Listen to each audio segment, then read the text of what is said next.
There she is. The traitor. Yeah. Okay, Bismillah ar-Rahman ar-Rahim. Do you want to say anything, Sheikh? No, you're giving the introduction. Other than my wife is a traitor? No. Bismillah ar-Rahman ar-Rahim. Assalamu alaikum.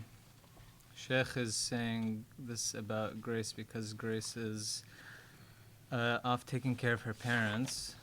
I'm not sure. I can't come back yet. Yeah, she's taking care of her parents. I don't know. There's no mention in the Quran of duties to parents. I don't know where she's getting this from, but anyways, to each their own. So today we have, before I get started, I want to make just a few brief remarks about this album here. No, I'm kidding, Witsky. I'm not going to do that again. All right. There? Yeah, she's there. I think she's just signed up. Yeah, so today's halaqa is going to be on Surah Al Kafirun and Surah Al Masad. These are both very important and very relevant surahs for Joseph Linhoff.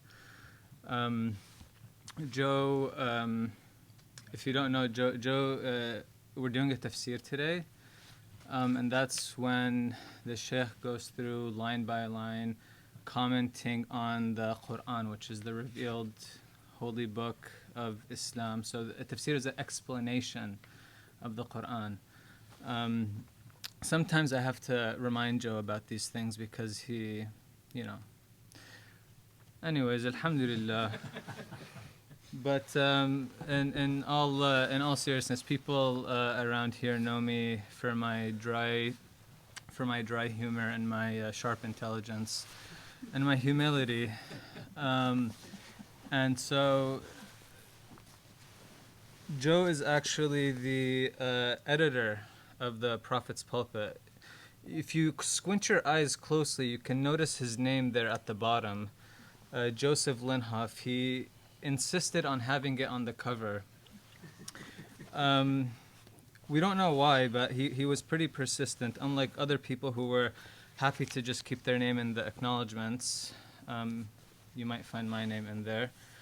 But yeah, he was pretty persistent, and he insisted to keep it in all caps so that it would be bold and recognizable. Sometimes Joe forgets that he's just the editor of the Prophet's Pulpit. He talks about it as if, it's his own work, his own achievement. But, we gave that one to him, alhamdulillah, just to get the thing working.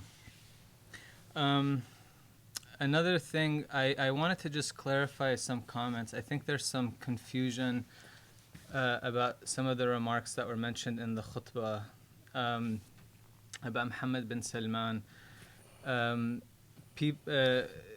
People are criticizing Mohammed bin Salman, the crown prince of Saudi Arabia, for building the Muka'ab, this giant gold Kaaba-looking structure, and saying that he's trying to secularize the religion. I think people have it the wrong way. I think he loves the Kaaba so much that he wanted to build another one. And he just felt like, there has to be more Kaabas, and we want to increase our love for the holy sites. But this Kaaba is just meant for the rich and wealthy because, they need their own Kaaba as well, so that they don't have to, if you go to the regular Kaaba, it's like, you're hanging out with all sorts of people. So this one is going to provide another type of spiritual experience. So I think, because you were criticizing, but people, I think, misunderstood that. Sometimes I have to translate the khutbahs to people. So without further ado, Surah Al Kafirun, Surah Al Munafiqun, pay attention. Surah Al Masad, pay attention, Joe. And inshallah it will be a great halaqa as usual.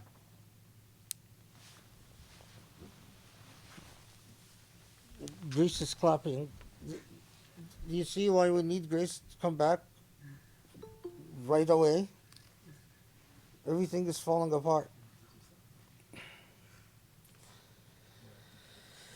Okay. Bismillah ar-Rahman ar-Rahim. hope I can match the stubber introduction. Bismillah ar-Rahman ar-Rahim. والحمد لله رب العالمين وسبحان الله العلي العظيم اللهم صل وسلم وبارك على الحبيب المصطفى محمد النبي الأمين المرسل رحمة للعالمين وعلى آله الأطهار الميامين وعلى أصحابه المختارين وعلى من اتبعه بإحسان إلى يوم الدين اللهم اشرح لي صدري ويسر لي أمري واحلل عقدة من لساني يفقهوا قولي يا رب العالمين. Okay, so Surah Al Masad and Surah Al Kafirun.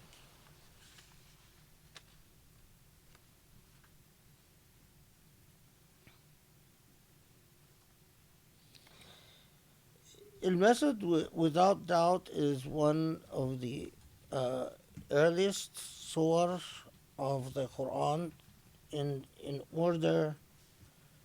Many reports say that it was the sixth in order of revelation. We have a number of reports that it was revealed shortly after Al-Fatiha, Surah Al-Fatiha. Although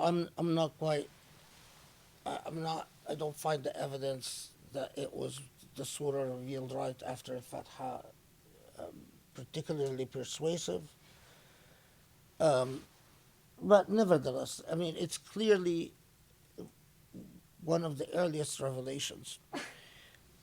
Surah Al Kafirun, which is revealed some 10 surah or so later, all of the surah between Al Masad and Al Kafirun are short surah. But interestingly, Surah Al Kafirun is, interestingly, you have the majority of reports telling us that it was among the earliest revelations. So in order, anywhere from surah number 16, 17, 18 in order of revelation, which would then clearly make it within the first year of the revelation. But at the same time, we get these reports that tell us that it was a Medinian revelation. And two different versions of reports, for instance, attributed to Ibn Abbas. So Ibn Abbas, there are some reports attributed to him in which Ibn Abbas says it was revealed in Mecca in the earliest period, and other reports that attributed to Ibn Abbas in which Ibn Abbas reportedly says it was revealed in Medina. And if it wasn't for the fact that some of the people that reportedly have said it was revealed in Medina, if it wasn't for the importance and the prominence of these figures, it would be something that we would clearly ignore. However, and this is one of the interesting things that you reflect upon and you study upon about the tradition.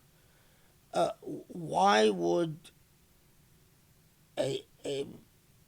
such a basic foundational surah like Surah Al Kafirun have competing reports, even if it's a minority view, but it's still the fact that exists historically is interesting, that you have these reports that tell you, no, it was revealed in Medina. Although, when you really delve into the matter, even the fact that the muhaddithun recorded and preserved the reports that say that it was revealed in Medina raises very interesting and rather curious questions, because The evidence is overwhelming, in my view, that Muslims in Mecca knew Surah Al Kafirun and regularly recited Surah Al Kafirun, and that Surah Al Kafirun was in the, if you will, theological bank of Muslims by the time the Hijrah comes along. And as we will see, the various reports about the occasions for revelation for Surah Al-Kafirun all would back up the assertion that it was revealed in Mecca and not Medina. So, it raises these interesting questions about sources and about history as to how the reports that emerge about Surah Al-Kafirun being a Medinian surah, what was behind these reports, and why were these reports preserved and not dismissed out of hand by those who preserve the tradition, or the sources that preserve the tradition.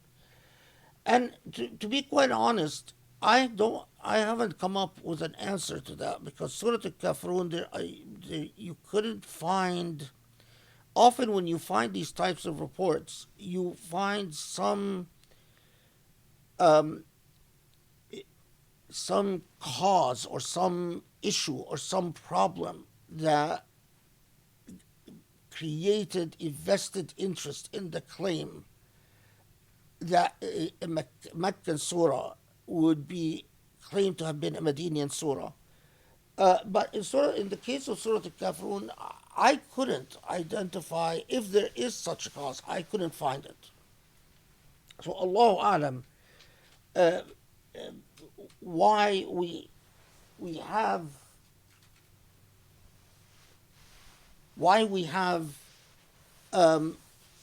these narratives. I want to make sure I didn't forget something.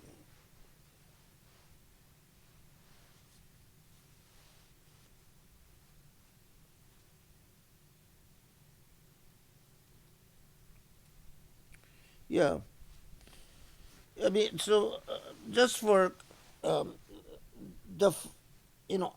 other than one of the attributed reports to Ibn Abbas, you have Qatada and Al-Dhahhak, both, who claimed that Surah Al-Kafirun is Medinian. But it's hard to, as we'll talk about, it was clearly part of the repertoire of Muslims throughout the Meccan period, and it's a surah that is frequently commented on by we have reports about throughout the Meccan period. So, okay. Anyway, this is just so you understand the setting for both. Let's take take them in the chronology of the revelation. So we'll do Surah Al Masad first, and then do Surah Al Kafirun. And Surah Al Masad,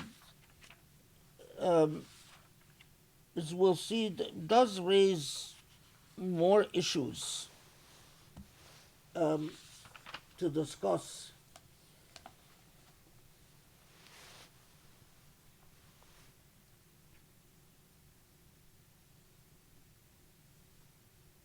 Okay.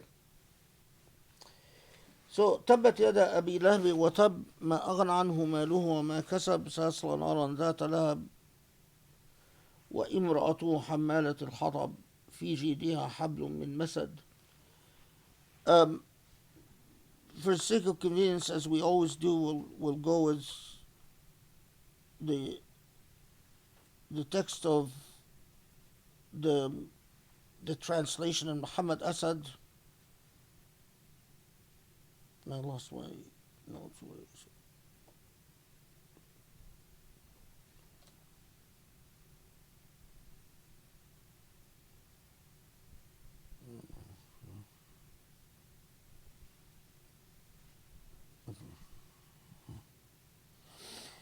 Okay.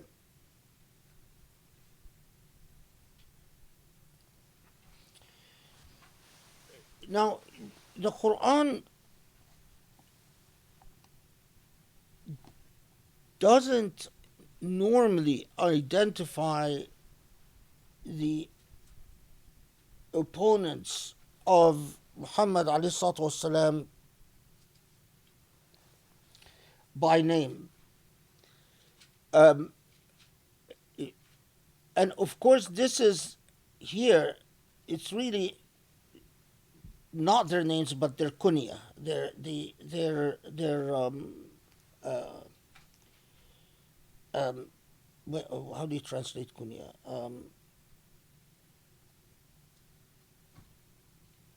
A nickname.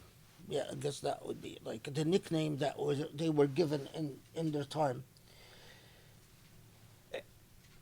But there is a very and as we see, there is a reason that the Quran here identifies these fellows by the nickname, and the very uh, meaningful play on words and on the nicknames that they had acquired before Islam,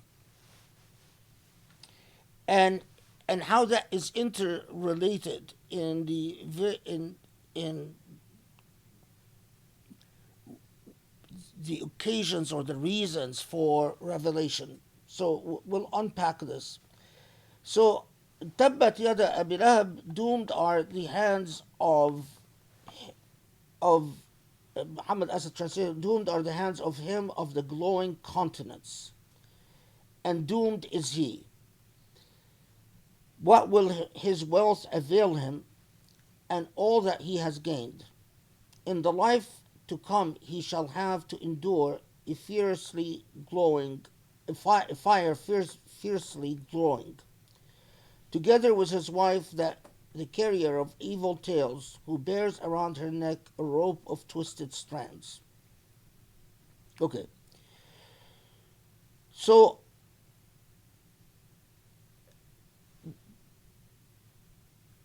Tabbat Yada Abi Lahab. Tab or Tabab, as if those students of medieval literature will often find in medieval Arabic, when people will, the common expression tabbat yadak, or which means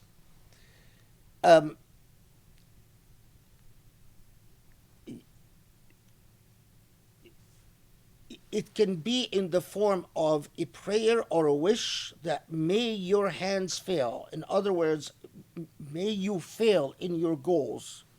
Or it can be used descriptively when you are saying that the goals of someone has been frustrated. Now, so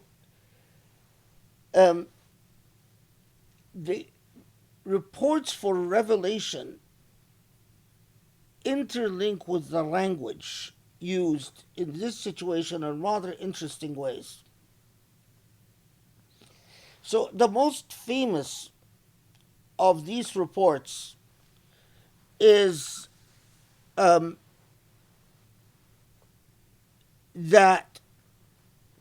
the Prophet ﷺ, on a particular day early on, when he receives a Quranic revelation that instructs him to make sure that he commences his message, that he starts with his own clan. So he stands on the mountain of As-Safa, which is, just a plateau, and calls upon his clan to come to him, and they gather, and he says to them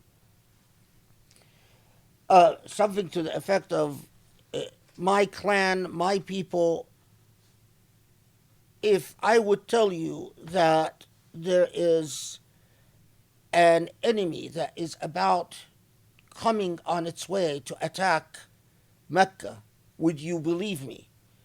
And they all called out saying, yes, we would, meaning that we trust you. You're a trusted figure. You're a respected, trusted figure amongst us. So if you tell us, as your clan, as your people, that there is an impending danger or that is something that we should worry about or something that we should be concerned about, we would believe you. In other words, we trust you. You're trustworthy. So at that point, he tells them, well, I am telling you that there is an afterlife and there is a God and that this God has revealed God's message to me and etc. And that there's a hellfire and that there is heaven and that Abu Lahab in particular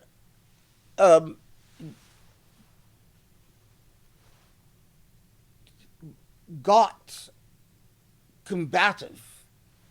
He started yelling back at the prophet. Is this all what he said? Tabbat yadak. So he used that expression of may you fail or may your goals be frustrated or may you be doomed. So use that expression in saying, oh, is this what you called us for? In other words, you're wasting our time. And as the reports say, that he then picks up a rock and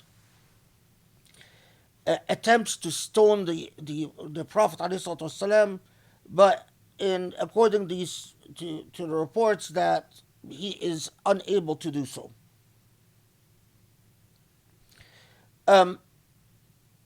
So that's one cluster of reports, and probably the ones that are most popular and the ones that modern Muslims in particular that are taught more frequently than any others. That the story of his standing on the Safa, calling out, and then Abu Lahab attempts to throw rocks at him, and he is frustrated, and that is the occasion for revelation. There's another cluster of reports where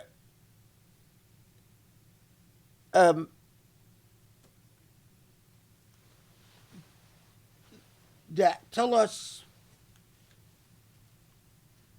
that after the launch of the Islamic message and the prophetic message in Quraysh and what the Prophet ﷺ and the small band of converts that surrounded him at the time would make a point of doing is to try to mingle with merchants coming to Mecca and talk to them about Islam. And that Abu Lahab made it a point to both find out who the Prophet was talking to, and whenever anyone would ask him, say, your Abu Lahab is the Prophet's uncle. I mean, I assumed everyone knows this, but in case you don't, Abu Lahab is the Prophet's uncle, and was one of the people that helped raise him as an orphan. But anyway, so he would make it a point to malign and slander the Prophet by telling people this, if it's his uncle, so the Prophet is his niece, is that right? Nephew. My nephew has mental problems. He's mentally unstable. And he would say, the report that لم نزل نعالجه من الجنون فتبا له وتعس. That we, may his, again, that tabab, that may he be frustrated, or may he be doomed, or may his goals be fail, because we are still trying to cure him. نعالجه, we are still trying to cure him from his insanity. And so that's another cluster of reports, is that the way that Abu Lahab stood out is in constantly being a propaganda machine, undercutting the legitimacy of the Prophet by always telling people, this man, this is my nephew, this is my blood. I know him better than anyone. Our family knows him better than anyone.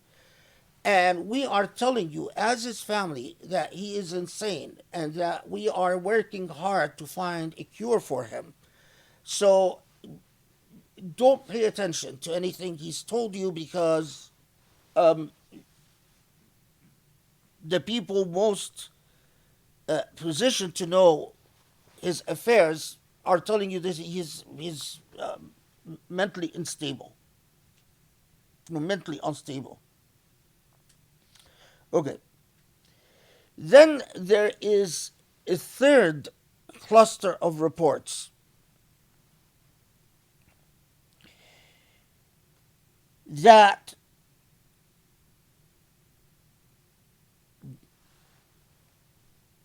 Abu Lahab was actually an interesting personality type, in that he was the reason he was known as Abu Lahab, and this is not contested by anyone. This is actually it's a nickname not given to him by the Quran. He was known as Abu Lahab before the Quran, and it's actually not a nickname with a negative connotation. The reason he was known as Abu Lahab is that he had a face with reddish cheeks and a bright countenance. And it was not unusual for Arabs to describe people that we would today, if you have a Shami type look with white skin, Shami and Syrian type look, with white skin and rosy cheeks,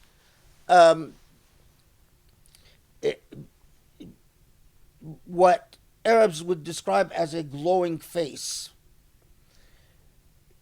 then you would get that nickname of being Lahab or Abu Lahab, and it didn't have a negative connotation. It actually had the opposite connotation, is that it had the connotation of being pretty, of having a bright countenance and something attractive. So, contrary to what a lot of Muslims think, that Abu Lahab is actually not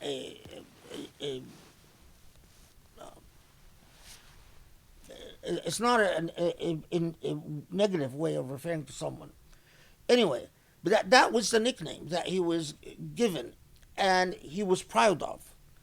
But there's another thing about Abu Lahab, is that he was the consummate wheeler and dealer who hedged his bets, not precisely a man of principles other than self-interest and self-preservation.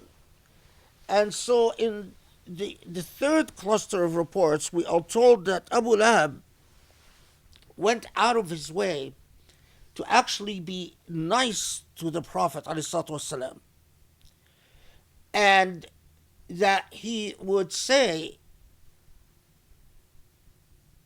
if it turns out that Muhammad, that our interest is following Muhammad's message, then this way we win.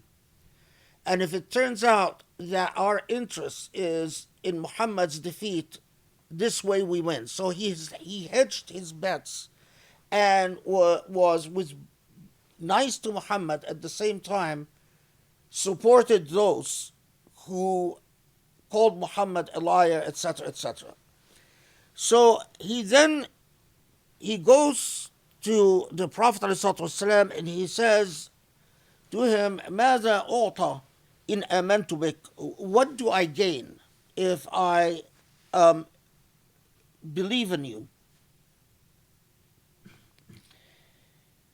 So the Prophet ﷺ says, تعطى ما يعطى المسلمون, that you would be given whatever Muslims get. In other words, the Islamic message itself.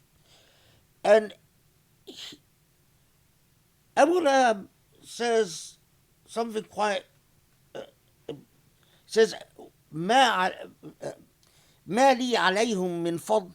Are you then telling me that I would be equal to everyone else? There's nothing special about me? I wouldn't stand out? And the Prophet ﷺ said to him, وَأَيِّ شَيْءٍ تَبْتَغِي? And what is it that you want? So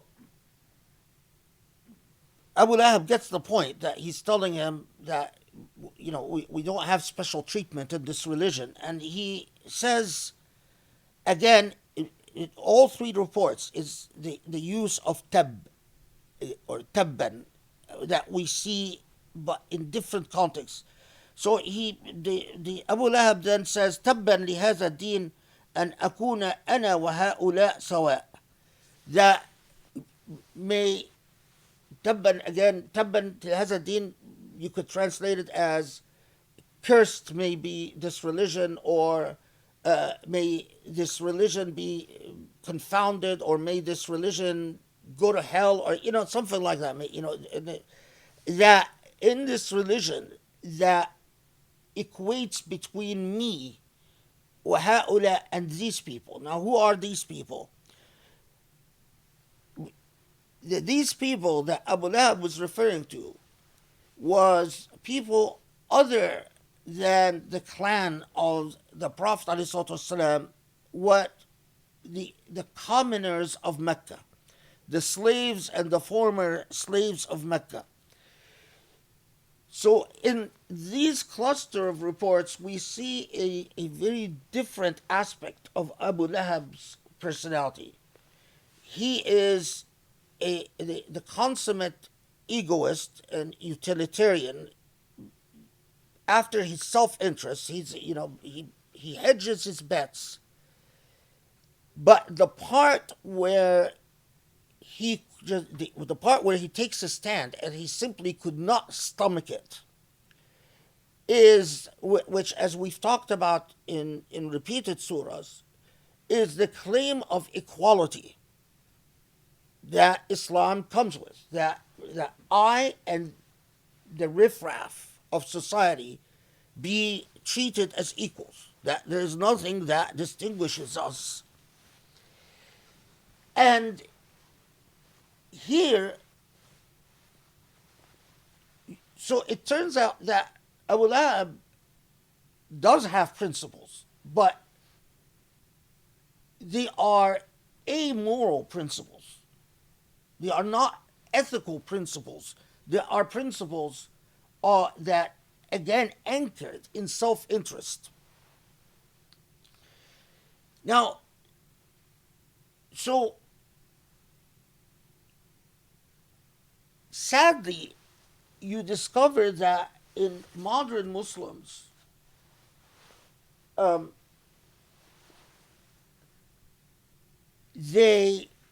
it's as if Muslims, especially modern Muslims, because I've actually found this definitely as a modern Islam thing, that they couldn't come to terms with why the Quran would call out Abu Lahab So there's all this mythology, not based in the tradition, that gives modern Muslims the impression that Abu Lahab was like Abu Jahl. Abu Jahl tormented the Prophet as an orphan, but Abu Lahab didn't. All we have in terms of the narrative about when he yells at the Prophet, "Oh, you're wasting our time," and he picks up a stone, and I personally think that if the narrative about picking up a stone is that he picked up a stone to threaten him, not to actually throw it. And when the way it got preserved in medieval memory was again in a typically medieval way, that apart because he picked it up and he didn't throw it. So the way the medieval mind remembered it is to say, "Oh, angels came and prevented him from throwing it," while there's nothing to back that up, other than the fact that people saw him pick up a stone but didn't throw it. But I'm going to come back. I think that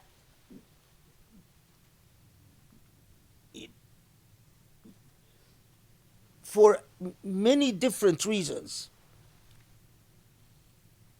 it is the third cluster of reports. Now, it's probably true that it's probably true that once Abu Lahab clearly understands that that there is no compromising in this message with the notion of equality of all, and Abu Lahab is offended to the core by this, that Abu Lahab probably does go on a malign or a slander campaign because it's not just him, but many other people from his clan do the same. And considering who Abu Lahab's wife was and who Abu Lahab's son was, and we'll get to this, it is clear that this family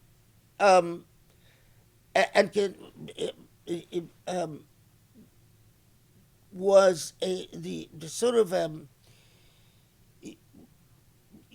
systematically we see a pattern in their elitist family that is deeply offended by the notion of equality or equality in Meccan society brought about by the message of the Prophet ﷺ, as we'll talk about in a bit.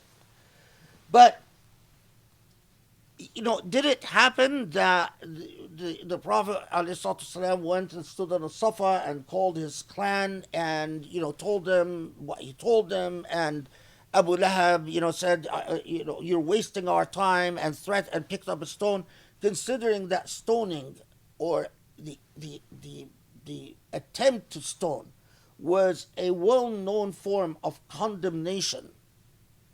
It was a clear way, even that in pre-Islamic culture, when someone would throw out their wife and wanted to express that they never want her back again, they would pick up a stone and throw it behind her.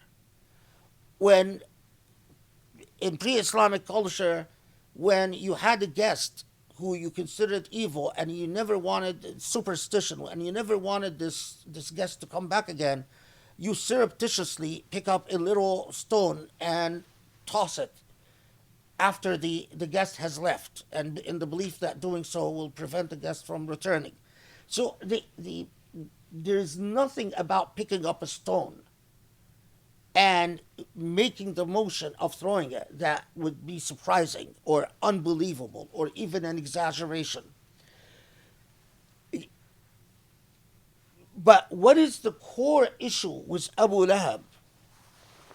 The core issue with Abu Lahab is not that he said to the Prophet ﷺ, "Tabban lak," because many other people said this and much worse, and converted to Islam later and were fine.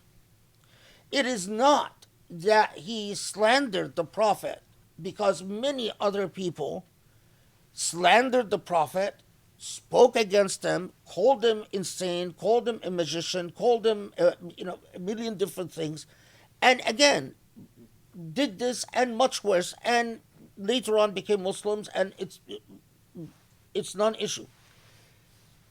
What Abu Lahab represented was a personality type, one that is strictly prone towards self-interest and clearly anchored in its claims of aristocracy and privilege.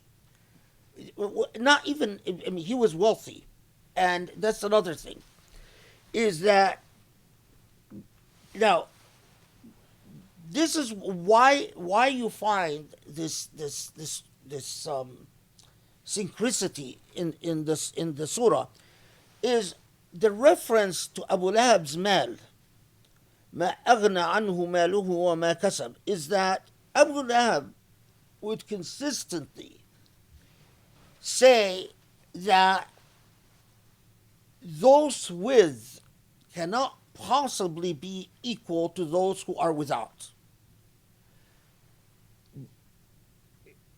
Now, interestingly, although he, if you look at Tafsir al-Mataridi, you'll see Mataridi talks about how Abu Lahab would go out of his way to not burn his bridges with the Prophet ﷺ, despite the Prophet's poverty.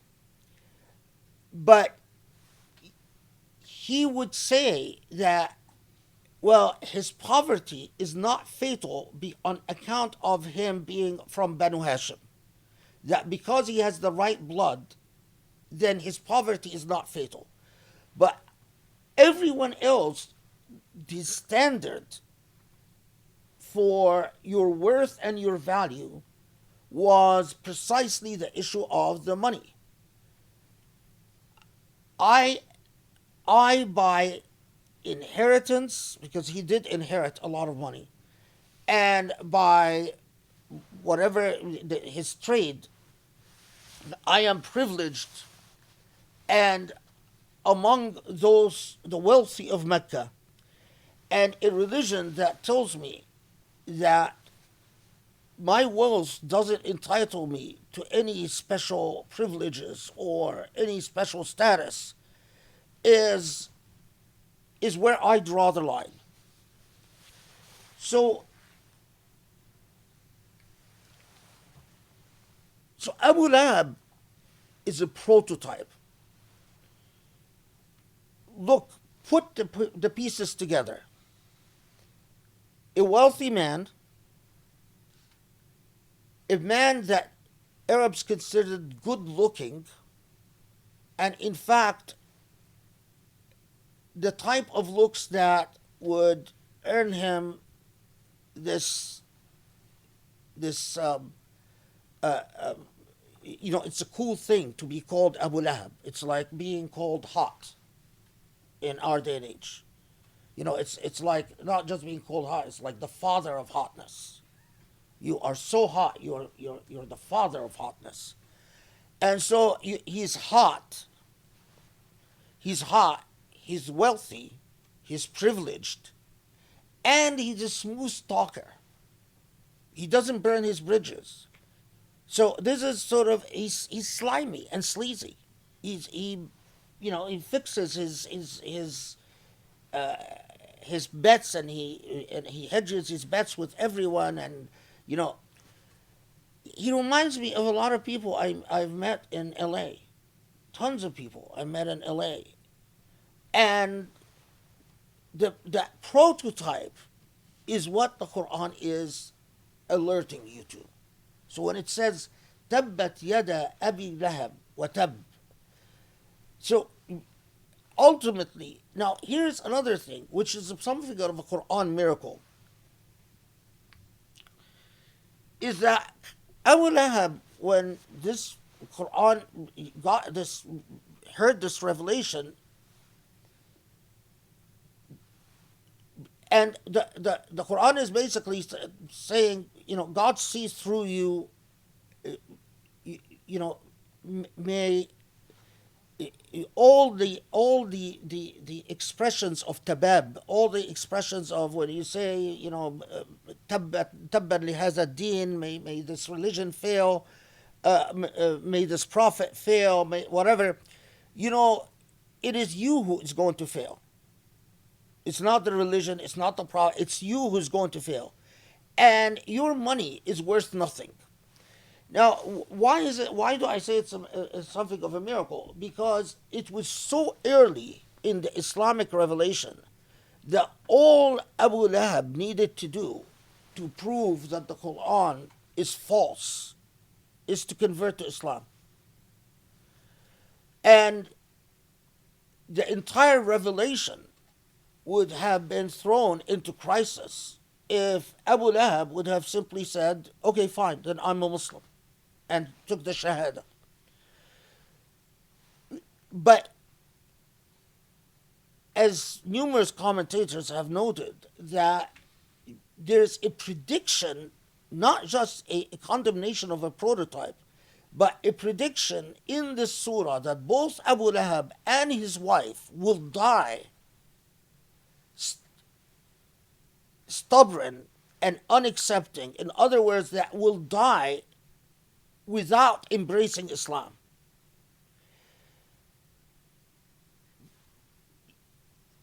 And this, among the earliest Muslims that saw so first, Abu Lahab, it wasn't shortly after, but after the revelation of the surah, which he scoffs at, he ends up, as numerous reports, he ends up catching some form of disease, a derivative of the plague, because he apparently had boils, and as he lay dying, no one would come close to him because they were afraid of infection. And then, the reports tell us that they went and, again, the elite society of Mecca went and forced some slaves to pick up his body and to force the slaves to bury the body, and no one would come close to the grave until it was covered over, because the elite of Mecca and his family, including his family, the Arabs were deadly scared of the plague, and whenever someone would get the plague, the type of descriptions about what happened with Abu Lahab and his body and so on is very typical of what would happen. Anyone would get symptoms of the plague.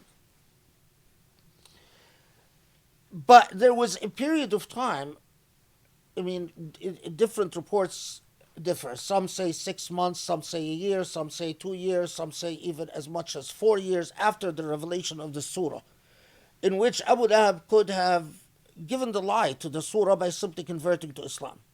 And he didn't. And he died. But the prototype, why, and again, it was from everything you read about Surah Al Masad.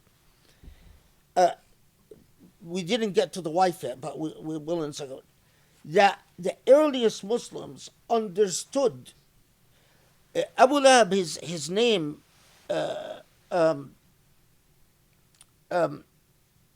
his laqab, he was Abdul Uzza, or he was named Abdul Uzza. That although the earliest Muslims understood that, yes, it's talking about Abdul Uzza, who was nicknamed Abu Lahab, but they well understood that the condemnation of what Abu Lahab represented was the superficial person who's completely into his image, completely into his prestige, completely against the equality of the equality message of the Prophet ﷺ, and thus the prototype was worthy of condemnation. Okay. Now, how about his wife? His wife is an interesting figure. For one, she is um, Abu Sufyan's sister. So she is Muawiyah's aunt. Muawiyah, the first caliph of the Umayyads dynasty. She is his aunt, and she is Abu Sufyan's sister. Now, what sample or what prototype did his wife represent? Well, first, وَإِمْرَأَتُهُ حَمَّالَةِ الْحَطَبِ. That expression, حَمَّالَةِ الْحَطَبِ, which is often translated, Muhammad Asad is very unusual, and which is actually to his credit, because it shows that he really knew the tradition. When he translates it, together with his wife, the carrier of evil tales. Because most Muslims, Hammalat al-Hatab, they translated it as carrier of firewood. And the expression Hammalat al-Hatab, it could refer to someone who carries firewood, but in the context of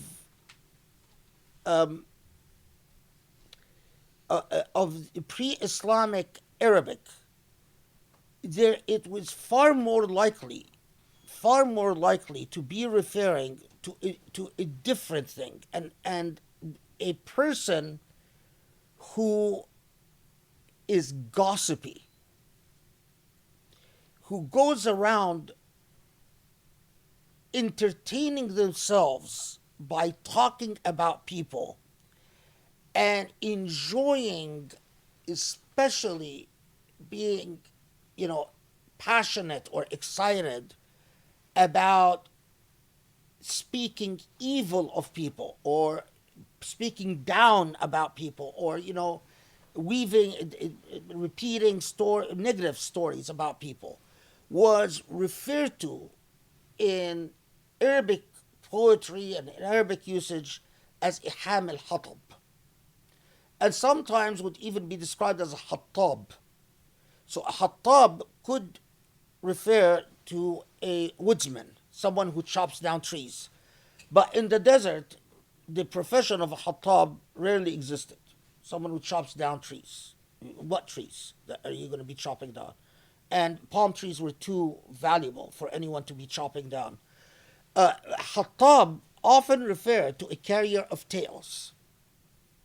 And that is why even when I found this in Orientalist literature often mistranslated in the context of when they're talking about the Hadith literature and they describe someone as a Hattab. I've seen in several Orientalist books where they translate this, and he had a passion for firewood, or he was apparently he chopped trees. No, he wasn't. What they're saying is that this credibility of this muhaddis is suspect because he was a carrier of tales. He liked to carry rumors. And anyway, so Hammalat al-Hatab, so there is tons of reports that tell you that the prototype that his wife was to constantly go, and that she had a knack not just to speak evil of the Prophet ﷺ, but her entire tahattub, as her entire indulgence in evil speak, was all about the it was all anchored in elitism. In other words, how the riffraff and the danger of the riffraff doing this or doing that. And so a lot of the stories that she would talk about is how Muhammad والسلام, can you believe Ibn Abi Talib, this man is was seen sitting with this slave, or was seen sitting with this freedman, or was seen sitting with this mawla, or in other words, sitting with the underclass, and that she lived for the stuff.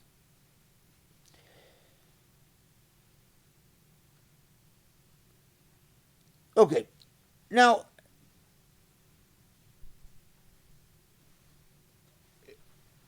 her elitism,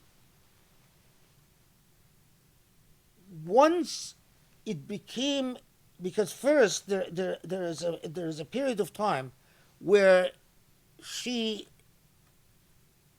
refrains from speaking ill about the Prophet ﷺ.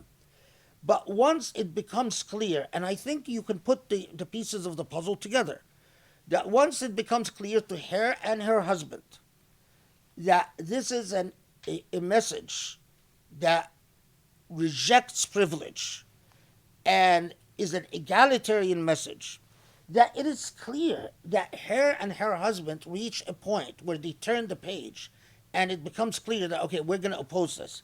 Because numerous reports that among the things that she started constantly talking about is tu'ayyir al-Rasul bifaqrih, that she would taunt and slander the Prophet about his poverty. And by his poverty, what is meant is compared to them, compared to her class, how wealthy she is, that he was a laborer. In other words, he worked for someone. He didn't own his own capital. There is a report that she saw him, and here's where you get into this, that she saw the Prophet ﷺ on a cold night going around trying to pick up twigs to light up a fire, and she taunted him for his poverty because he couldn't go buy firewood. And it was known that there are reports that, although they became popular as children tales, but that she was so stingy that, although very rich, that she was very stingy, that to the extent that rather than buy firewood, she would go around collecting firewood. And I have very serious doubts about that report. Just how, who transmitted it, and how often it was transmitted as compared to other reports. A report that does stand up to scrutiny in a much better way is that she progressed in her opposition from slander and ghaiba and namima, constantly slandering and talking about it, that she would physically attempt to harm the Prophet ﷺ and his followers by buying a type of wood that has thorns, that you bought in the market because apparently it had its uses, and that she would make it a point to have her slave go and, after she buys a batch of that wood, go and spread it in front of the house of the Prophet ﷺ in the hope. Now, I don't. The reports say in the hope that, and he would walk on it and get hurt and bleed his feet. And the reports even go more than that. And they say God would make a miracle and he would walk on the thorns as if they were cotton. That's unreliable for a very simple reason. They wore sandals. The thorn, he wouldn't have stepped on the thorn and it wouldn't have bled him. And she would have known that. And so I kept looking at it until I found a reference that when, like stoning, if you buy wood and thorned wood and lay it, you don't have to even spread it. You just put it in front of someone's house. It's challenging. It's a form of insulting them and like calling them to vindicate their honor. And the Prophet ﷺ ignored it. And she would brag that, look, I've insulted him, I've laid the thorns at his doorstep, and he didn't respond. And she would constantly brag about that. And so that made sense of that story. So it wasn't about, he didn't walk on it as if it's cotton, and she didn't, it's not that she was hoping he would go out walking the street without sandals. She was doing the old Arab thing of laying thorned wood at your doorstep and challenging you to respond to the insult. And the fact that he didn't respond in an arrogant, elitist way was further proof of, they're losers as compared to us. Now, again, with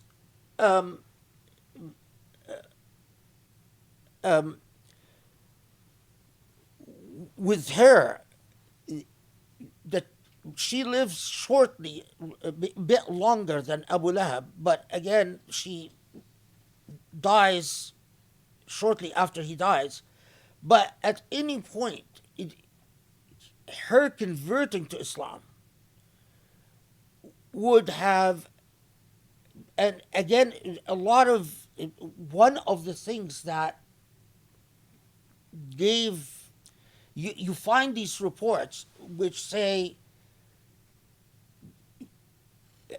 among people who would converted either in Mecca and Medina, and they would note that, subhanAllah, neither Abu Lahab nor his wife converted to Islam,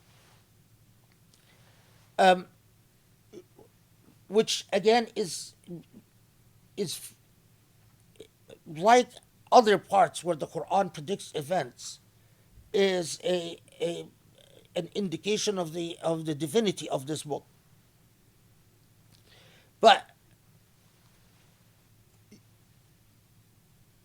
now, their son, there's a narrative about his son that is quite interesting. Is that when he is equally a tool.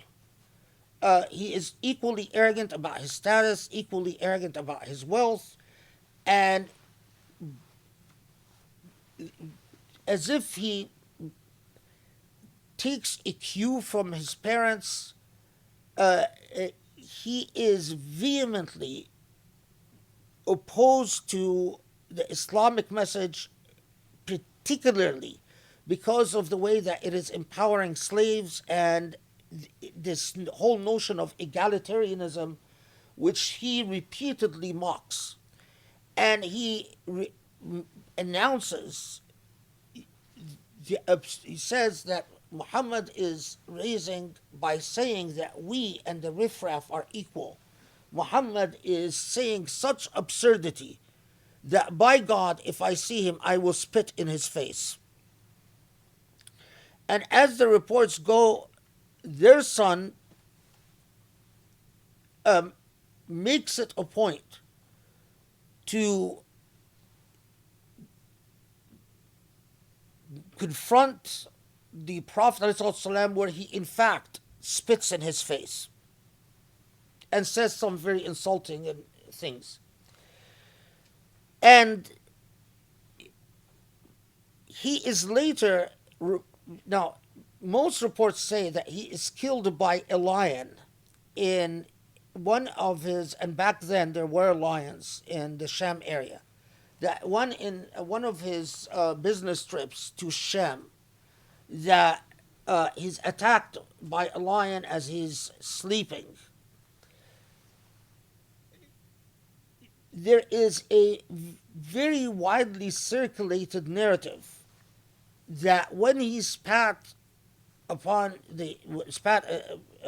the Prophet's face, that the Prophet ﷺ says, Allahumma sallit alayhi kalban min kilabak, that Allah, may one of your dogs punish him. And they say, well, the fact that he was killed by a lion is proof that Allah answered the Prophet's dua. I looked into this narrative, and I think, and Allahu A'lam, Allah knows best, but I think that the story about may one of your dogs hurt him, or one of your dogs is an invention after he was killed by a lion. He was killed by a lion first, and then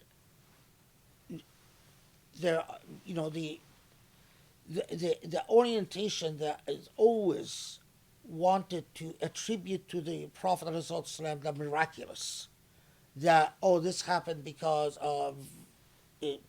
And there's just the tracing the origin of the death of this guy, and the reports about his death, and how his reports about his death seem to get embellished as the years go on. So the reports about him being eaten by a lion, the first appearance of these reports, raise just a lot of questions about the authenticity in my mind. Allah and Allahu A'lam. And it is, you find that actually a lot of books, commentaries, they actually omit the entire story about the son because of that. But the reason I mention it is that when you put the evidence together, and a picture emerges about what these people represented. Now, there's one other thing that we find where it says, في جيدها حبل من مسد, who bears, in Muhammad Asad's translation, who bears around her neck a rope of twisted strands.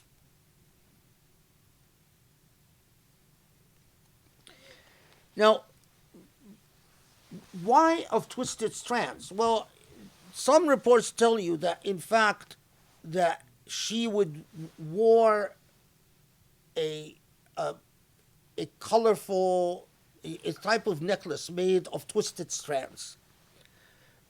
Allahu A'lam. But others say that she wore around her neck a very expensive necklace of very expensive jewelry that she was quite proud of. But both of these reports, even if true, don't explain to us why in Surah Al Masad she would be described as wearing around her neck some type of thing of twisted strands, and why that is so significant that this surah becomes known in Muslim memory as Surah Al Masad, the surah of the Masad.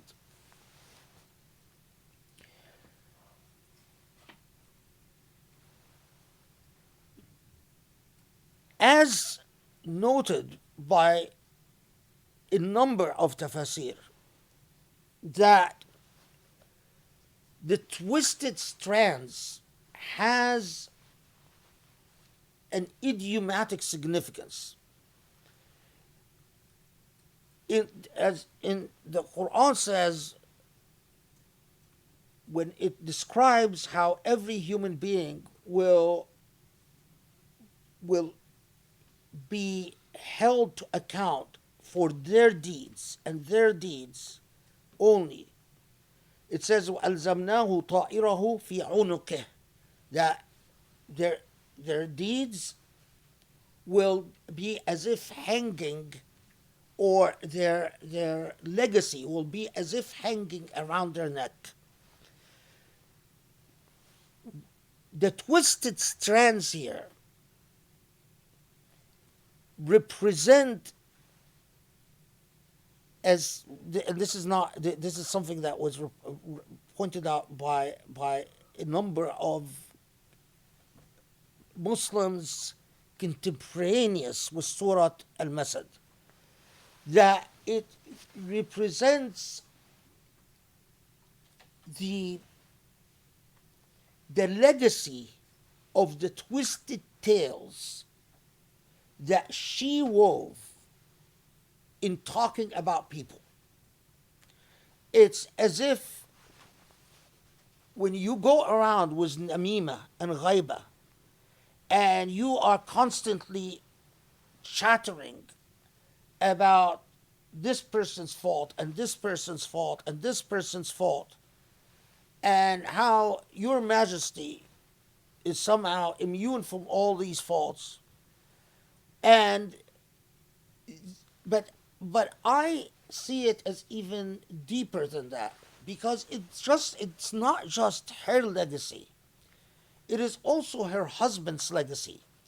These slippery slope people, these slimy, twisty people, these sort of people of superficiality and appearance and prestige and class, that are all vested in how everything appears, but their conduct is, they literally, what they end up, their effect in society is like twisted strands. And if you want to create an image of how they bear the result of their deeds, it's like they bear a necklace of twisted strands. It's as if their deeds themselves, as if they wear their deeds on their neck in the hereafter. So, and that is far more accurate than the more popular translation or interpretation that you find among modern Muslims, that في جيدها حبل من مسد, that she's wearing a necklace of hellfire in her neck, because that is the more remote meaning. But the reason that remote meaning was used, was selected especially by contemporary mufassirun, or mufassirun closer to modernity, is because they missed the point that you clearly find in these narratives about what was precisely Abu Lahab's problem with Muhammad's message. What was precisely his wife's problem with Muhammad's message. And in a word, it's egalitarianism. And when you understand that, then all the other reports, including the many reports that, I mean, it's again very remarkable that Muhammad Asad picked a rope of twisted strands instead of what was far more common as he wrote his translation, that she's wearing a necklace of hellfire, which is frankly the lazier choice, because they tell you that, but then as soon as you start reading in the medieval tradition, you find that that was not at all the favored understanding of Fiji de Hablum Masad.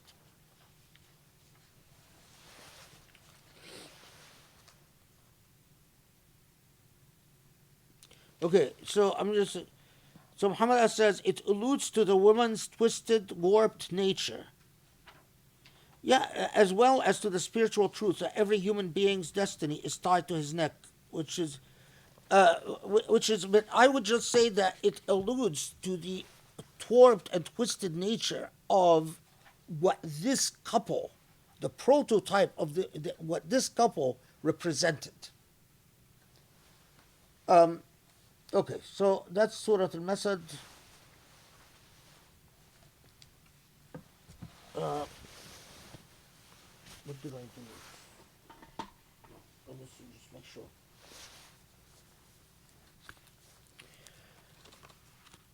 Now, of course, his wife, her name was Jamil bint Harb bint Umayyah.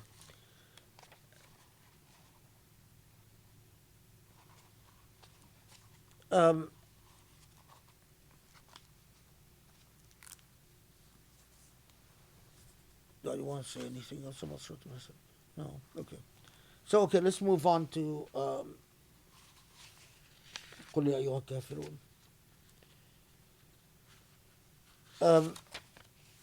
All right.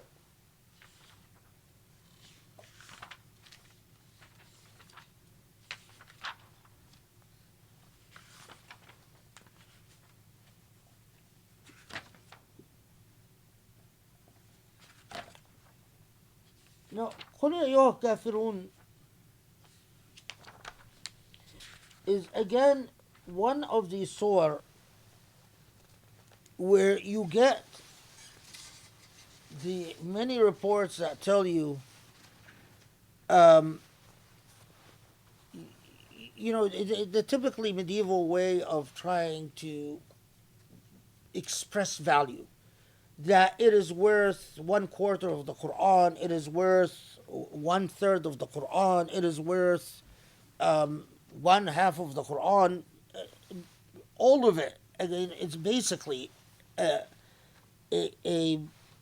way of signifying the importance of the surah.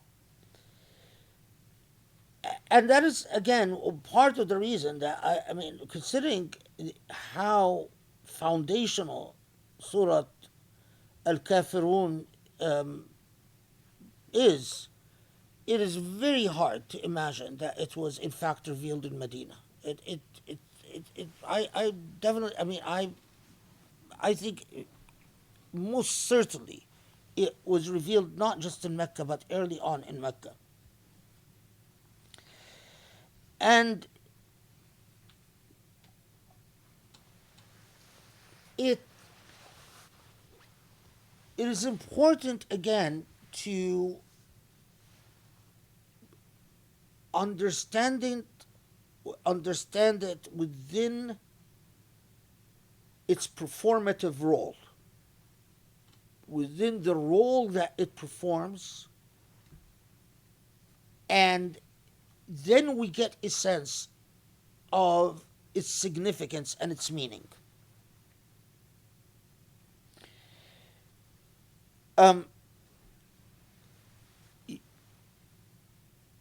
So there is a period where it becomes clear, early on, within the first 2 years of the Meccan revelation, where Mecca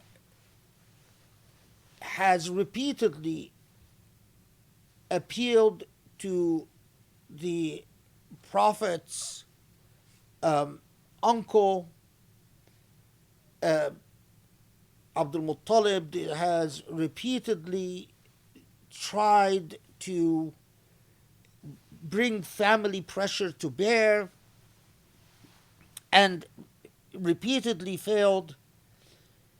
They tried to, mock the message, um,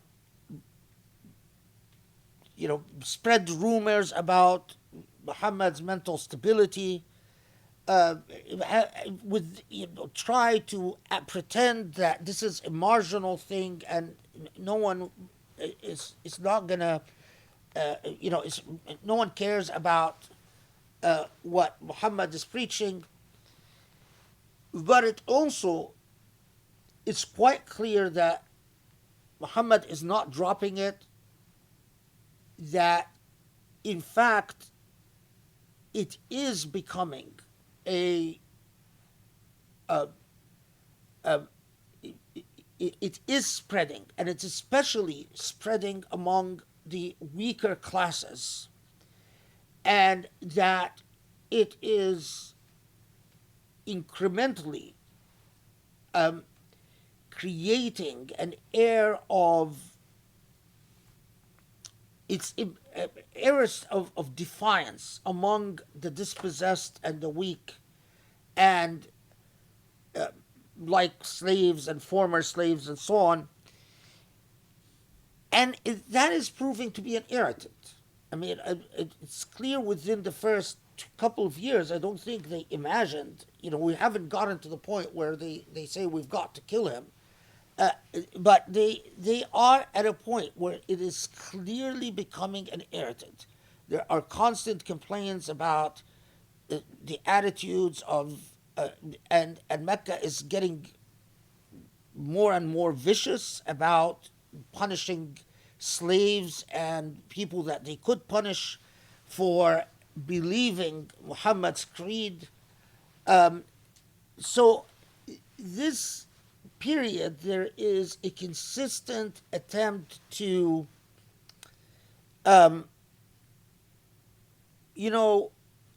reach a rapport with the Prophet ﷺ, of summed up in, can't we just get along? Can't we just all get along? And this is the context in which they go to him and they say, listen, we are willing to make you very rich. We're willing to give you, each of the main families will give you a bunch of money and we'll set you up on an amazing trade. We'll have, if you want women, we'll pick the prettiest women and you can marry them or you can have them. We are, although Mecca has always rejected and refused to have a king, and they weren't offering, but they were clearly telling Muhammad, this is becoming costly for all of us, and uh, if there's a way to buy you off, we are willing to pay the price. And of course, that wasn't going anywhere. And then they came up with a more corrupting proposal under the whole "can't we all get along" banner. And that is said, well, listen, why don't we all respect each other's gods by worshiping each other's gods? So let's make a cocktail religion, a compromised religion, sort of like an Emirati religion of, the Din al-Ibrahimi, like today.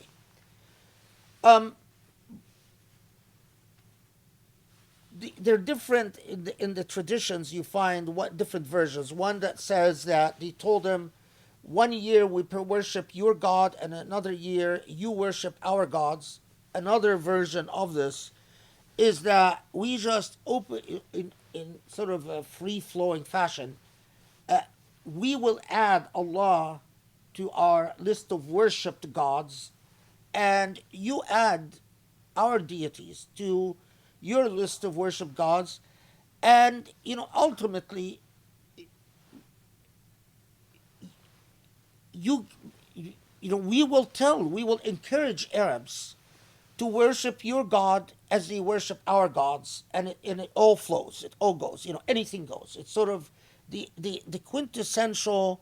I always compare Mecca to Las Vegas, but if you truly look at the ethics of vulgar capitalism, as exemplified not just in Las Vegas, but the modern day, the Emirat, or Mohammed bin Salman's Saudi, it is precisely that. It's like, anything goes. Can't we all just get along? And as long, because the higher value is that we all enjoy the material things in life. We all enjoy the luxuries of life.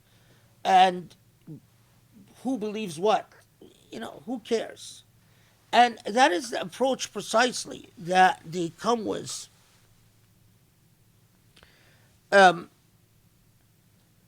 So, and even the language itself, when they say, وَنَشْتَرِكْ نَحْنُ وَأَنْتَ فِي أَمْرِنَا كُلِّهِ فإن كان الذي جئت به خيرا مما بأيدينا كنا قد شاركناك فيه وأخذنا بحظنا منه وإن كان الذي بأيدينا خيرا مما بيدك كنت قد شاركتنا في أمرنا وأخذت بحظك منه.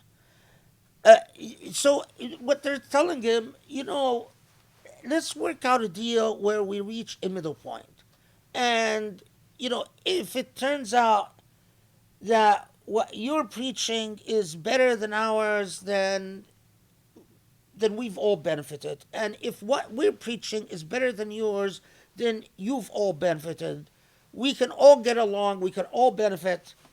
And notice that nowhere in the proposals, all the proposals is we give credit to your teachings. We acknowledge you as a great teacher, a great sage among us.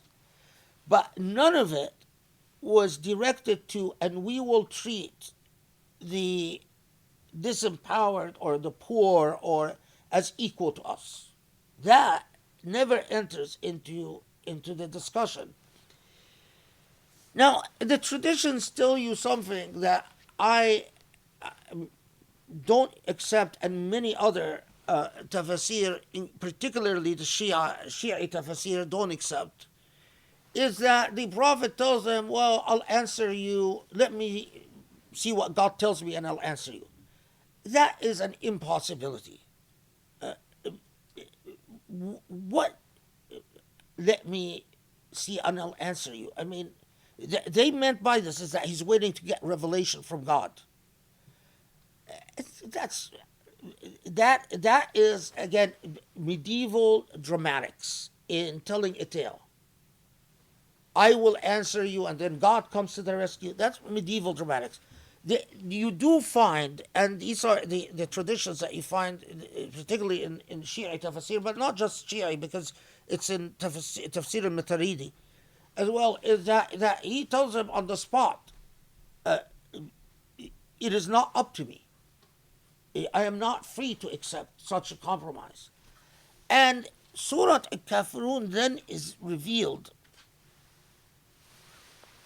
with this uncompromising stand. قُلْ يَا أَيُّهَا الْكَافِرُونَ, those of you, all you who deny the truth, know that I do not worship that which you worship, and neither do you worship that which I worship. and I will not worship that which you have ever worshipped, and neither will you ever worship that which I worship. لَكُمْ دِينُكُمْ وَلِيَ دِينٍ. And unto you your moral law, and unto me mine. This is brilliant. That Muhammad Asad translates it as, unto you is your moral law, and I'll tell you in a second. So first, what it says is, listen, why this formula? لا أعبد ما تعبدون ولا أنتم عابدون ما أعبد ولا أنا عابد ما عبدتم ولا أنتم عابدون ما أعبد. It is saying, let us be very clear. Neither will I worship in the future what you worship, nor have you in the past ever worshipped what I worshipped, and nor have I ever in the past, me Muhammad, ever worshipped what you worshipped. What is it saying in this formula? It's quite clearly saying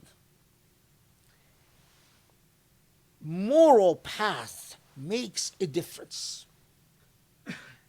Ibadah here is what you submit to, what you defer to, what you accept as authoritative.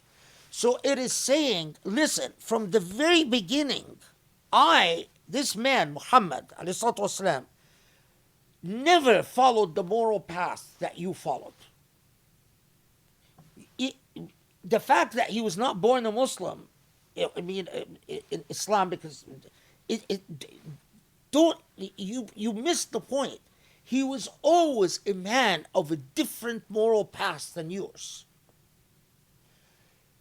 You were never a part of this moral path because your ethics, your morality is so different, as this path will never be a part of yours. It is not a matter of the technicality of saying, just the Godhead. This is not an issue of Godhead. This is a path. So when you ask why this linguistic formula, لا أعبد ما تعبدون ولا أنتم عابدون ما أعبد ولا أنا عابد ما عبدتم, it's like saying the normative path that we've walked or could walk can never be and will never be the normative path that you walk or will walk, that you've walked or will walk. Because if the difference between our normative paths ever disintegrates or disappears, then Islam is no more. Then you don't have Islam anymore.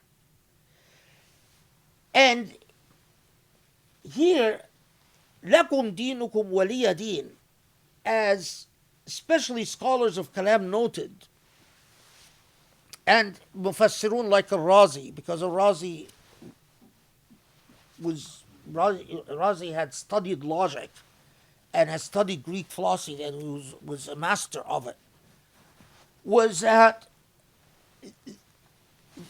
the deen here, so early on, and that's why I'm telling you, it's really important that Surah Al Kafirun is a Meccan revelation and an early Meccan revelation, that at this point, the deen here, we didn't yet have the Salah in the form that we have it today. We didn't yet have Ramadan in the form we have it today. We didn't have all the sha'air that we have, all the rituals that distinguished Islam.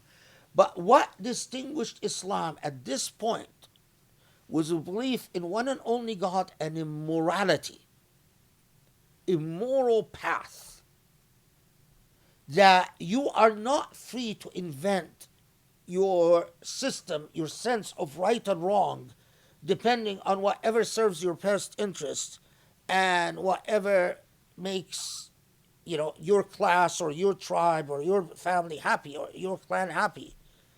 That there are moral precepts, and the moral precepts are being affirmed by the Quran And that is why it is particularly insightful to translate Surah Al Kafirun this early, as you have your moral path, or you have your path, and we have our moral path.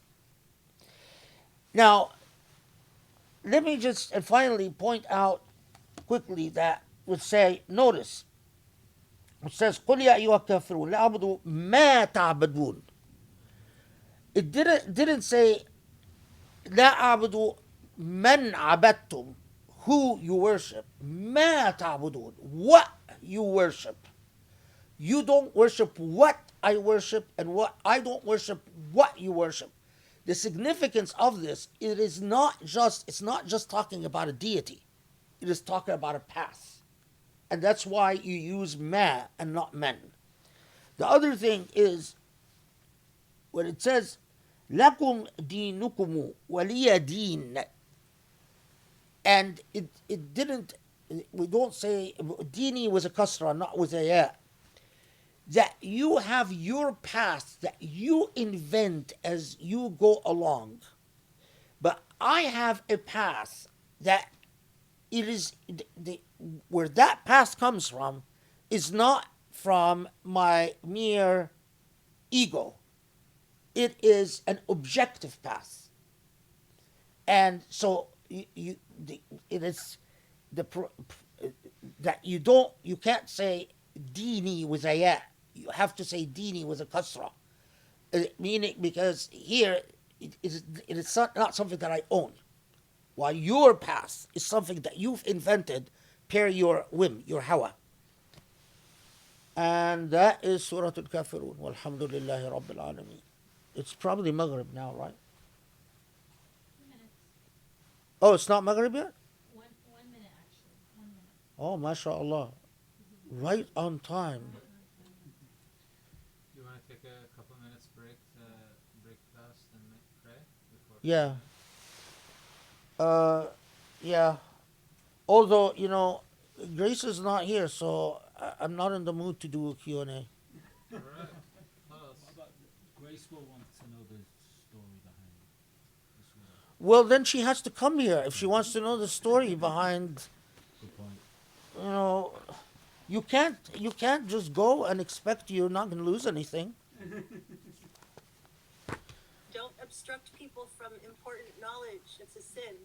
Does she say? I can't hear you. It's not a sin if you can't hear it. Okay, we'll take a break. Break fast and pray. Okay, I'll work on 10 when they're on break. You can harass the members by reaching them, Grace. I know you can always reach whoever you want. Are you ready?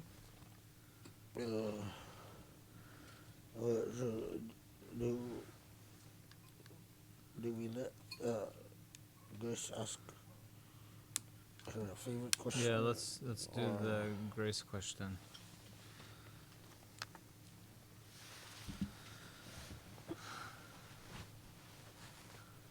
Did you tell people to get the Prophet's Pulpit, Volume 2? I'm not announcing that. I'm waiting for Grace to get back. Grace to get back? Well, I'm not. She has to announce it.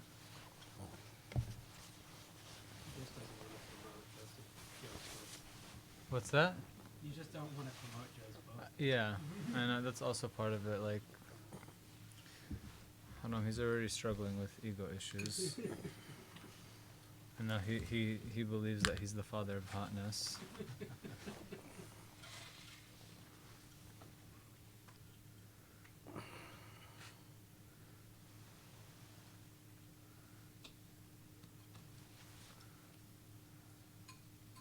Yeah, see, this guy agrees there should be more Kaabas. Where? Oh, more Kaabas, yes. Yeah.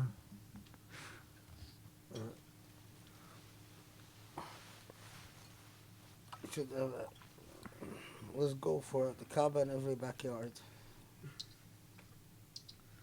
Or the Kaaba of the heart. That's old though. It's Yeah. very I ancient.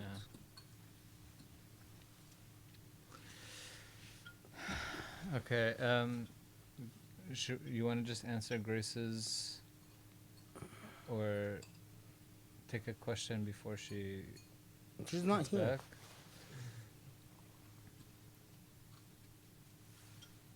I know. Okay, take a question before she comes back. Brian?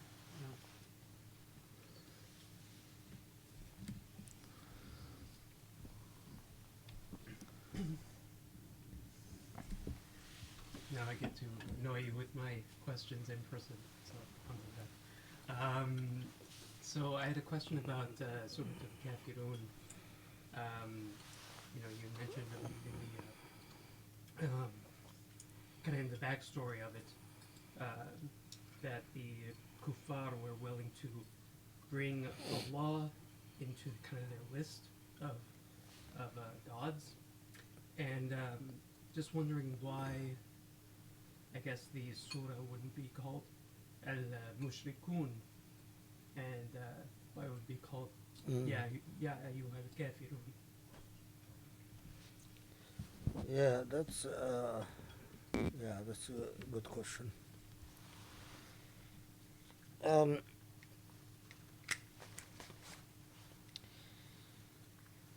Precisely because the issue, it is precisely because the issue is not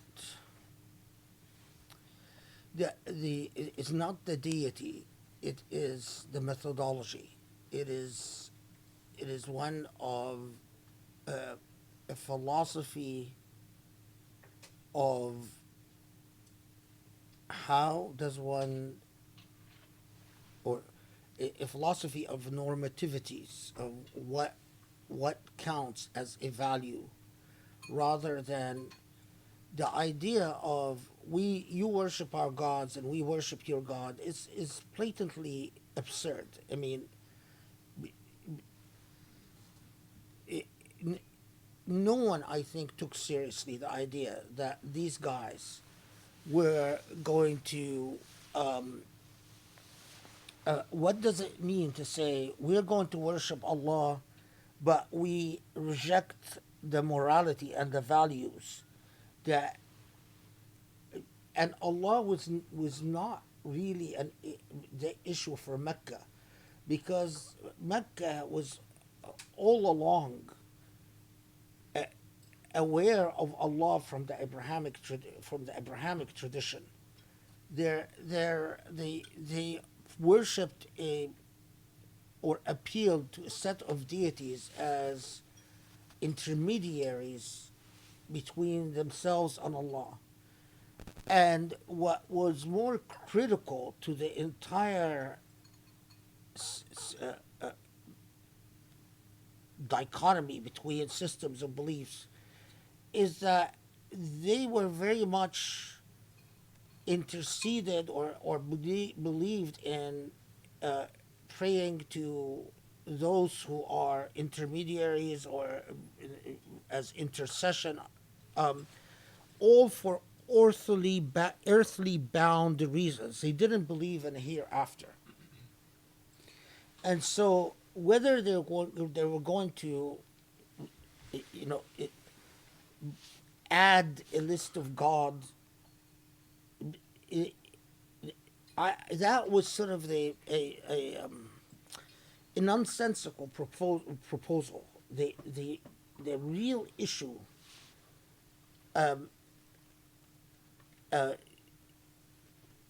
was whether any of their actual the mechanics of their systems of belief, whether they're going to believe in a hereafter, whether they're going to believe that there's accountability, whether they're going to believe that of the original morality of the Abrahamic faith, whether they're going to willing to, for at the most, even the micro level, whether, for instance, they would ever accept the idea that the life of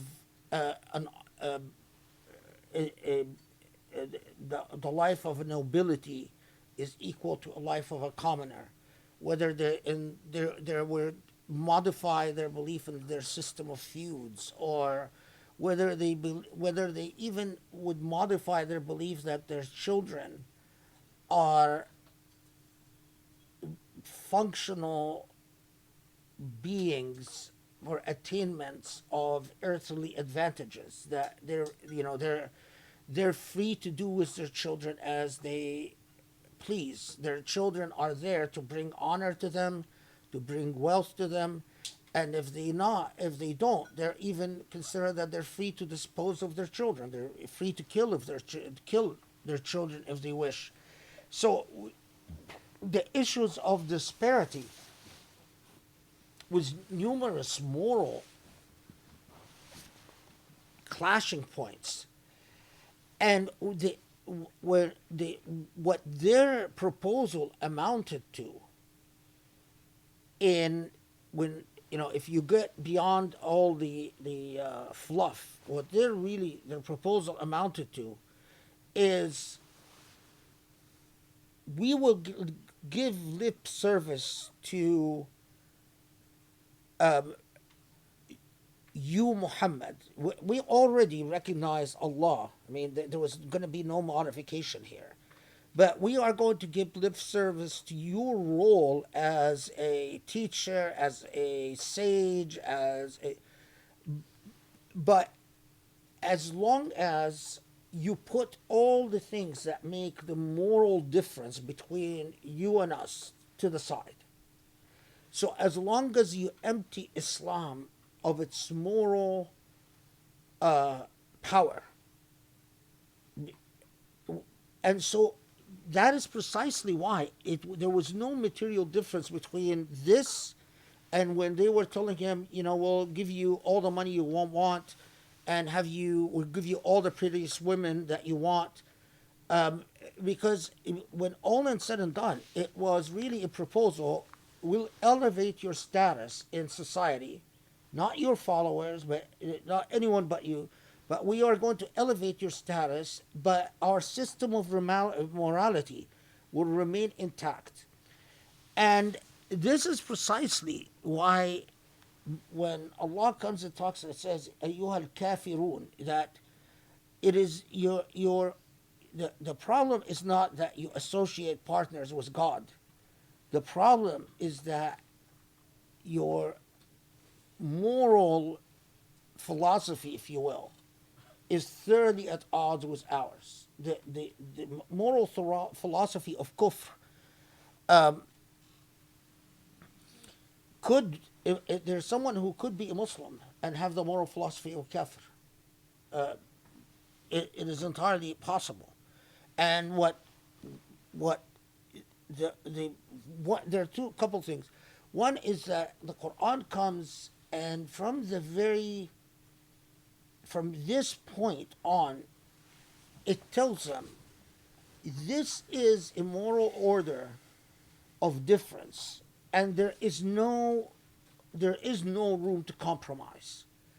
And I believe that while Qul huwa Allahu ahad sort of emphasized the distinctiveness of Islam in terms of its monotheistic creed, Al-Fatiha and Qul ya ayyuha kafirun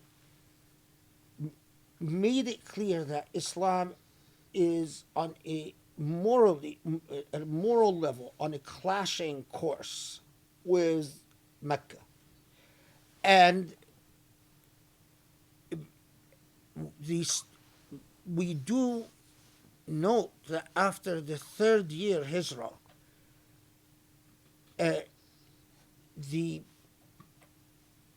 persecution of Mecca against Muslims only was on an escalating trajectory from there on, because they got the point that they've for centuries solved all their problems with whether the Christian kingdoms that came from Abyssinia and Yemen, and the Christian Yemen was very important because Yemen was the sort of the heartland of Arabs. But the Christian kingdoms of Abyssinia and Yemen, or the Byzantines, or the Sassanids, the art of Mecca was their ability to strike a deal and compromise, and they were masters of that, you know, and their conviction that ultimately money talks and money speaks louder than anything, and we can always solve every problem with negotiating a deal in one form or another. This was and Surah Al Kafirun underscored that this was a different game. You're not. This is not like the Christianity of Byzantia, or the Christianity that is from Yemen, where you are going to simply say, okay, well, let's renegotiate our business deals, or our the amount of taxes that we pay you on our business, and we'll solve the problem this way. This was a completely different ballgame. And that's why precisely it was called Kafirun, and why I think Surah Al Kafirun didn't say قُلْ يَا أَيُّهَا الْمُشْرِكُونَ, but made, and here A'bud is not just worship, but I don't submit to, it's like saying, I don't submit to your way of life as you do not submit to my way of life. Let's clearly understand that we have very different ways of life. And I think that's precisely why Surah Al Kafirun is a problem when Muslims get to a point where they cannot differentiate between the moral order that they pursue in life and the moral order of anyone else.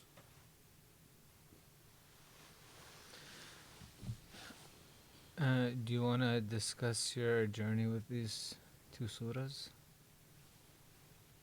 The grace question? The grace question.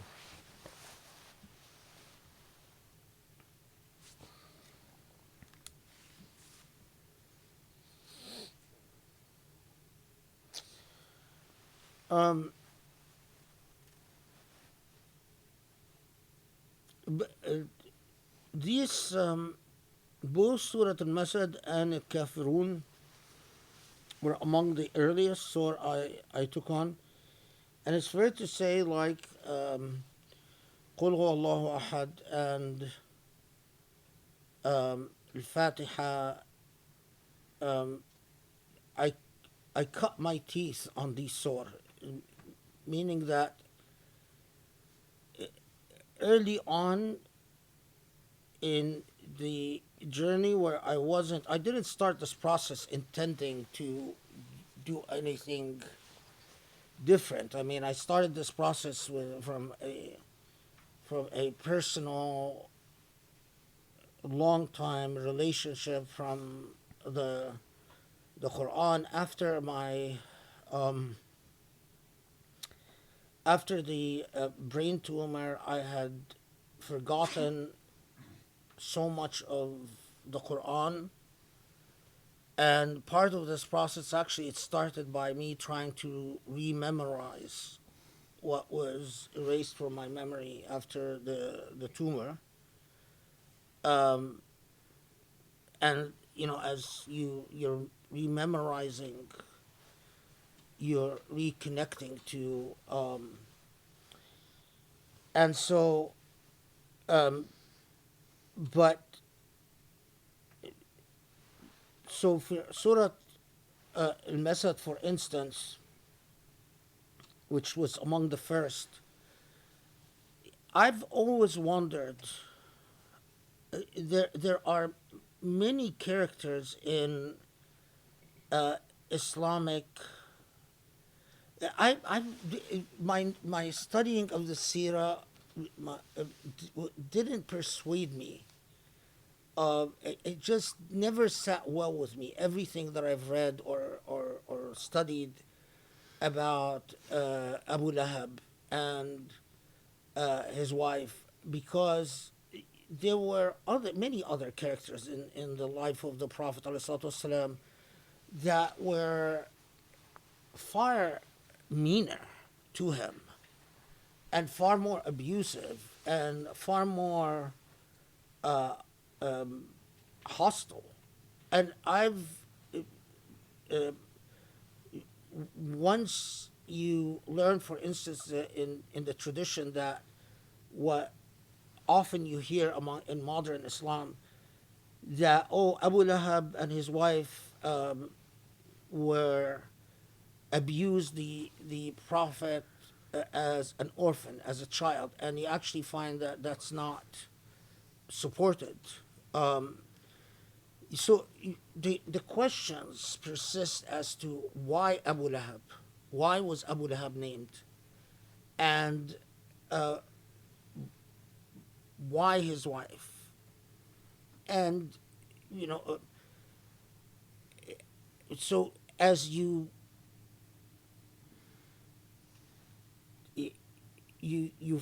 find the fulfillment of finding different answers than what you have encountered thus far, and you find questions that you've had all your life being answered by persistent, diligent research, that then encourages you and propels you along the way. So Surah Al Masad was definitely among these, because it wasn't not as long than involved research like some of the other surah, but for about a couple of weeks, as I was reading everything and following up and then that picture emerged very clearly that Abu Lahab and his wife were a personality type, and that personality type has resonance for every age. These superficial people who are completely into their prestige and their looks and their status and their they're sweet talkers, but they're backbiters. They're like snakes. And you find this clearly in the tradition, and then you wonder to yourself, wow, I mean, if that is so persuasive for me, why isn't it well known? Why is it better known?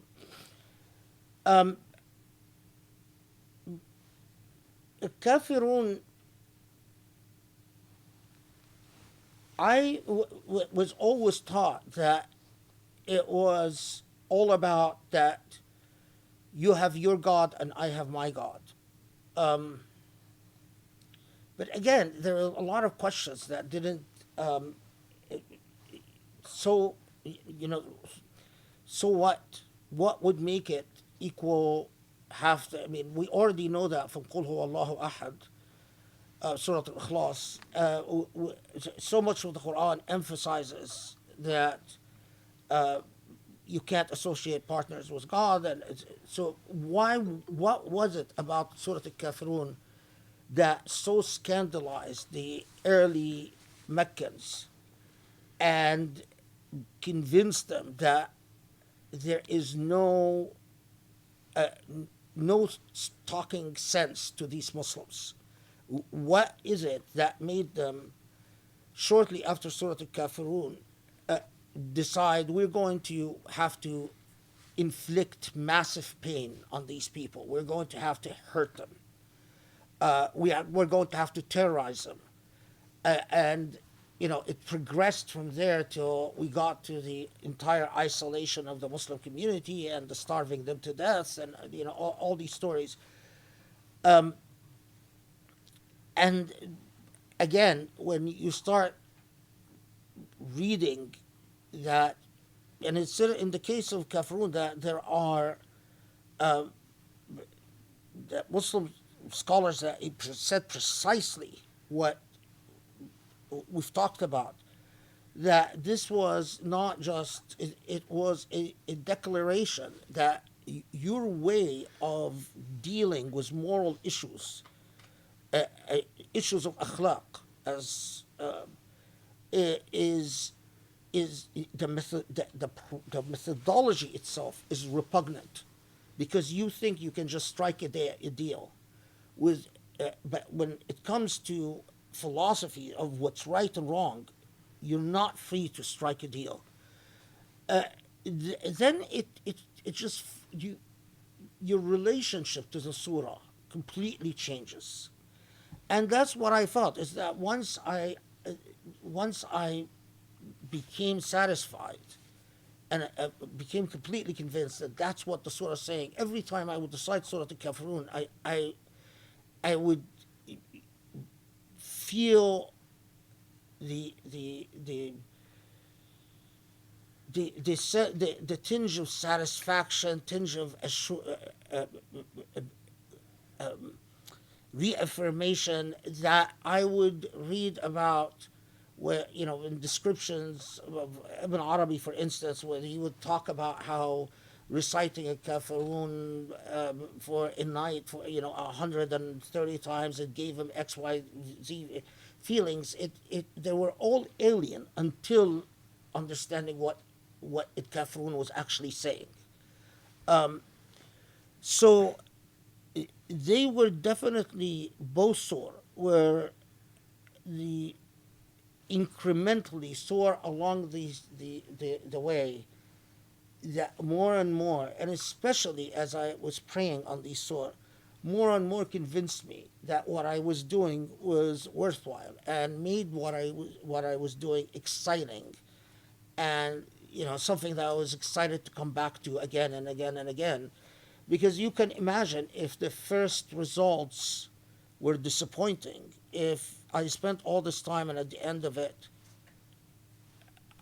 I had nothing more to understand other than what is already commonly known, it would have been, I doubt there would have been a journey at all. So subhanallah, I mean, both of these surahs, I don't think they took, I mean, there were a couple of weeks of research and prayer with each, and definitely Surah Al Masad I did before Surah Al Kafirun. I don't remember how much time passed between one and the other, but from Al Masad to Kafirun, but they were both very early on in the journey, and among the surah that built my relationship to what we call Project Illumine now. As I prayed on the surah, and I would get the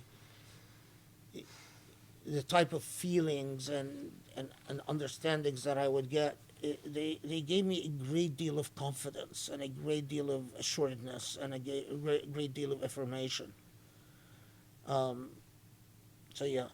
Alhamdulillah. And by the way, Surah Al Masad also, because I've never emotionally connected with Surah Al Masad until I've done this research, and subhanallah, the fact that I was doing it while we were living in LA. So once I understood, oh my God, this is talking about a lot of LA people I know, a lot of people in Irvine. Hey, I mean, Yeah, or Rami's folks, people are. we don't have to name cities. Present company excluded. And it says like, oh, okay, now I get it. And then when I would recite it, in prayer, it felt very different. So it's 9 o'clock. And like Whiskey's song about City of Angels. Yeah, the one that is corrupting the children. Yeah, that song that's corrupting the children in the City of Angels. Yeah. Can I Okay. say something? Can you guys hear me? Yes. I don't know if you Hold guys on. can Go ahead. Can you hear me okay? Okay. Yeah. I wanted to just say thank you so much for these two incredible surahs. And when you talk about how much you got excited yourself as you were uncovering this, I know I felt it as I was listening to these two surahs because they started to make sense. And then they start, like, when you put the pieces together, and then they reach your heart and they reach your, just that intuitive nature. And it all opens up, and that confidence and that enlightenment. I mean, you feel it through the course of this halakha, and it's such a gift. And, even though these two surahs only took you 2 weeks of research each, that's research that none of us would be capable of doing. And then we're just here receiving, as I always say, we just come and we receive this fruit of your labor. But it's so life-changing. And, like, these short surahs are, so powerful and so amazing. And then now that we're at the end of this journey, even before we started the halakha, I feel like this journey has taught me. Now when I look at, like, when I was thinking about, Masad before you got into it, I was thinking, okay, Abu Lahab, I'm expecting that this is going to be a personality type, and that you will take us through that. And you did. And then I felt like, oh my gosh, look at what I've learned, and look at how I can start to understand the Quran better. And even if I don't get it, it's only because I just don't know what it is, but I know there's a moral message here. I know there's something that is beautiful. I know that there's something that is relevant to my life now. And that level of confidence is something that, you've given us through this whole journey. So I had to say that and thank you. And,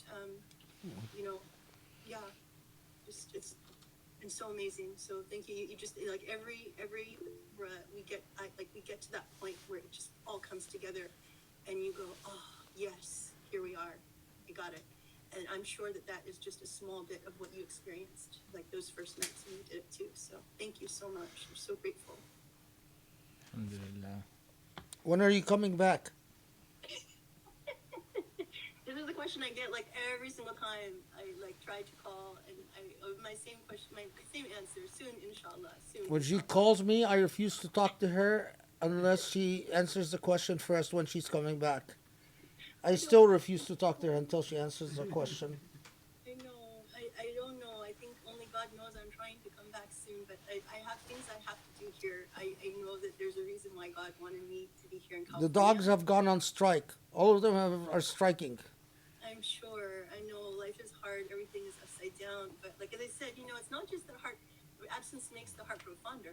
But absence also makes people grateful for what they don't realize that you do until you're not there anymore. So alhamdulillah for true? that. And everybody is great. Family, and inshallah, I hope to be back with you soon. But I feel like, God has something for me here that I have to complete before I can come back. So inshallah. And during Ramadan, so of course it's a blessing. Alhamdulillah. Alhamdulillah. Is that?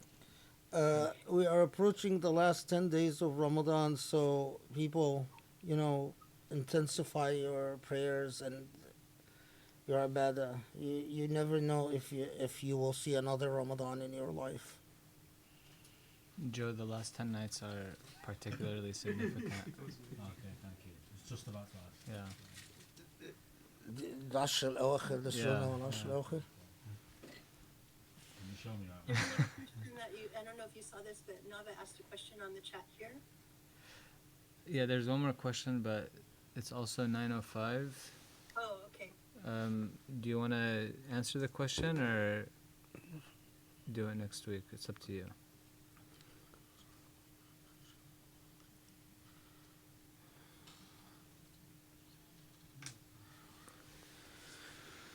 Yeah, the short answer is if they're Let me just read the question Yeah, for the oh. camera. Thank you for another amazing halaqah. In Surah Al Masad, you discussed how Abu Lahab and his wife are personality types as individuals and as a couple. When we come across other disbelievers mentioned in the Quran by name like Fir'aun and Qarun, is Allah similarly describing personality types for us to be aware of?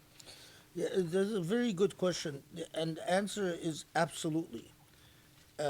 And as was Grace commenting, when she said when she was predicting that I'm going to talk about a personality type or a prototype.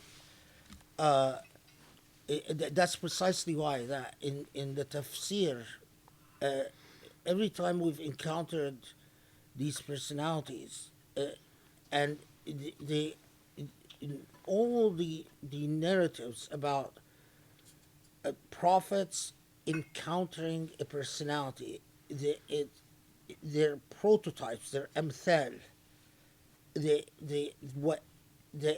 and that's a huge difference between the Bible and the Quran. Is like the Bible tells you the nitty gritty details of as if it's telling you a story. You know, it was this person went here, said this, did this, sat here. When all the, like tons of micro details. The Quran excludes all type of tiny details in order to get you to focus on the method, meaning the prototype, the example, the moral example. And of course, so in the short answer is absolutely, is yes. They're all personality types with a focus on a different aspect of their personality every time a surah revisits one of these personalities. And of course, with the because the in many ways the entire Quran is a getting you to reflect on the moral example of the encounter between Allah subhanahu wa ta'ala and his Prophet Muhammad. It's the exception rather than rule, the rare exception that the Quran gets you to focus on a specific identity in the life of the Prophet, like Abu Lahab, So that's the point. But absolutely, yeah, Pharaoh and the rest are all prototypes. Okay, that's good. Alhamdulillah. Okay. Thank you, everyone. And inshallah, next Saturday, 6 o'clock. And inshallah,